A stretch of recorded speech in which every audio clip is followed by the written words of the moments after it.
Step into the realm where every meal is a battlefield, and your choices wield the power to shape your destiny. Join our quest as we unveil the covert culprits lurking in your kitchen, poised to undermine your triumph over diabetes. Prepare to unravel the mysteries of hidden sugars, decode the enigma of deceptive ingredients, and arm yourself with the knowledge to navigate the treacherous aisles of the grocery store. It's time to seize control, to defy the odds, and to reclaim your rightful dominion over your health. Are you ready to confront the adversaries that threaten to derail your progress? Be sure to hit that subscribe button for even more valuable health tips. Now let us venture together as we uncover the foods that could be stealthily holding you captive. The time for liberation is now. Let's plunge into the depths of discovery and emerge victorious, forging a path toward a brighter, healthier future. Let's talk about macronutrients. Macronutrients are the nutrients that provide the energy your body needs to function correctly. These are really important for keeping your body healthy and feeling good. The three main ones are carbs, proteins, and fats. In the context of diabetes, understanding and managing macronutrients becomes crucial because they directly impact blood sugar levels. Now, what exactly is carbohydrates? Carbohydrates are a vital fuel source for the body, providing essential energy. Among macronutrients, they wield the most significant impact on an individual's blood sugar levels. Blood glucose is a way to measure the sugar in your blood. Researchers advise individuals with diabetes to aim for approximately half of their daily caloric intake from carbohydrates. Consistently distributing an equal amount of carbohydrates across meals can aid in maintaining stable blood sugar levels. But the most important thing is to eat the suitable types of carbohydrates. What are the carbs to avoid? Food contains three main carbohydrates: starch, sugar, and fiber. Starches and sugars can be tricky for people with diabetes because the body turns them into glucose. Refined carbs, like refined starches, go through a lot of processing before we eat them. Because of this, our bodies quickly turn them into glucose after we eat. This makes our blood sugar levels go up fast, and it can make us feel hungry again shortly after eating.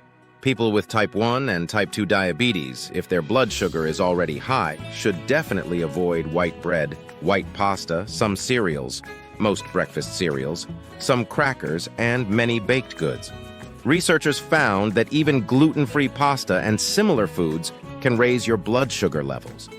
Another study showed that people with type 2 diabetes and mental disabilities don't perform as well mentally after eating high-carb foods. So, if you're feeling a bit foggy after indulging in your favorite white bread, now you know why. These foods have very little fiber, and fiber helps prevent blood sugar spikes. Swapping low-fiber foods for high-fiber ones will definitely help lower blood sugar levels. Diabetics also see a drop in their cholesterol levels because fiber binds to cholesterol, reducing insulin resistance. What else does high fiber do? It improves your gut health, which is crucial for overall well-being. So, keeping track of the amount of carbohydrates consumed in each meal can assist an individual in maintaining their glucose levels within the desired range. Sugars. Sweet foods usually have a lot of sugar and not so good carbs. They often don't give much nutrition and can make blood sugar shoot up quickly. Overeating sugar can also make you gain weight and increase the chance of heart problems and stroke. Some foods that usually have a lot of sugar are baked treats like donuts, croissants, cakes, cookies, and even pizza dough. Other things that have sugar are lots of sauces and condiments, sweeteners like agave nectar, syrups like maple syrup, candy bars, and ready-made fruit-flavored yogurts. Many ready-made foods in stores have added extra sugar, but this might be challenging to see on the labels. On nutrition labels or nutrition facts, added sugar might be called fruit juice concentrate, molasses, honey, syrup, fructose, or dextrose are types of sugar. That's why it's a good idea to avoid packaged or processed foods with ingredients you don't know and to pick foods that are as natural and unprocessed as possible. People with diabetes should be careful when eating dried fruit and pre-made juices or fruit salads because these often have added sugar. Artificial sweeteners don't have a lot of calories, but studies suggest they can still increase blood sugar by making the body resist insulin. So what are the carbs to eat? For individuals with diabetes, it's essential to prioritize consuming fruits, vegetables, and whole grains. These foods are rich in vital vitamins, minerals, and fiber. Whole grains and fiber, not all carbs get absorbed by the body when you eat whole grains. The ones that do are taken in more slowly than carbs from processed foods. That means whole grains are less likely to make your blood sugar shoot up quickly, and they help you feel full for a longer time. Whole grains have something called fiber. Even though fiber is a kind of carb, it doesn't turn into glucose in your body, and it doesn't add extra calories. Fiber is good for you. Dietary guidelines suggest making healthy meals by imagining what fills your plate. They say half of your plate should be filled with whole grains. They also say that starting from age 2, people should try to get at least for every 1,000 calories they eat, they should have 14 grams of fiber. If you're over 51 years old, you should aim for at least 28 grams for every 1,000 calories eaten. They should have some fiber. Some examples of whole grains are barley, quinoa, oatmeal, amaranth, and millet. In a study from 2012, researchers looked at how prediabetes and type 2 diabetes developed in people who ate more than 59.1 grams of whole grains daily. They found that these folks had a 34% lower chance of their glucose tolerance worsening compared to those who ate less than 30.6 grams of whole grains daily. Fruits and vegetables. Fruits, nuts, and legumes like beans, peas, and lentils have good carbs and fiber. Eating these foods might help slow down how fast your body absorbs glucose. Dietary guidelines suggest make sure half of what's on your plate is fruits and vegetables every time you eat. Protein. Protein helps our body make, keep, and fix its tissues. Our organs, muscles, and immune systems are made of protein. While the body can turn protein into sugar, it could be better at it than turning carbs into sugar. For folks with diabetes, picking the right protein foods depends on how much fat and carbs are in them. If protein foods have a lot of fat, they might make you gain weight and raise your cholesterol. Processed or fatty meats. Even eating a little bit of red meat like beef, pork, or lamb might make diabetes more likely. A study from 2020 found that having only 50 grams of red meat or fish daily could increase the risk of diabetes. Also, the risk went up by 11%. Also, folks with diabetes should think about avoiding or eating less of the following: breaded, fried, and salty meats, processed meats like bacon, hot dogs, and deli meats, fatty cuts of meat like ribs, poultry with the skin on, deep-fried fish. Processed meats usually have a lot of salt. If you have high blood pressure, you should be careful and not have more than 2,300 milligrams of sodium daily. What are the proteins you have to eat? For someone who eats various foods, the goal is to choose healthier plant-based options. Plant proteins.